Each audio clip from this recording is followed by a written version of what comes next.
ابو زناد نے اعرج سے خبر دی اور ان سے ابو ہریرہ رضی اللہ عنہ نے بیان کیا کہ رسول اللہ صلی اللہ علیہ وسلم نے زکوٰۃ وصول کرنے کا حکم دیا۔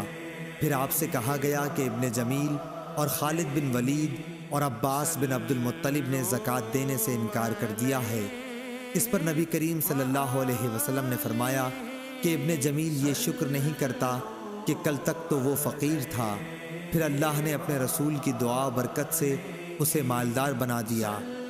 باقی رہے خالد تو ان پر تم لوگ ظلم کرتے ہو، انہوں نے تو اپنی زرہیں اللہ تعالیٰ کے راستے میں وقف کر رکھی ہیں، اور عباس بن عبد المطلب تو وہ رسول اللہ صلی اللہ علیہ وسلم کے چچا ہیں، اور ان کی زکوٰۃ انہی پر صدقہ ہے، اور اتنا ہی اور انہیں میری طرف سے دینا ہے۔ اس روایت کی مطابق ابو زناد نے اپنے والد سے کی، اور ابن اسحاق اور ابو زناد سے یہ الفاظ بیان کیے ہیں، حی علیہ ومثلھا معہا، صدقے کے لفظ کے بغیر۔ اور ابن جریج نے کہا کہ مجھ سے اعرج سے اسی طرح یہ حدیث بیان کی گئی۔ صحیح بخاری حدیث نمبر 1468۔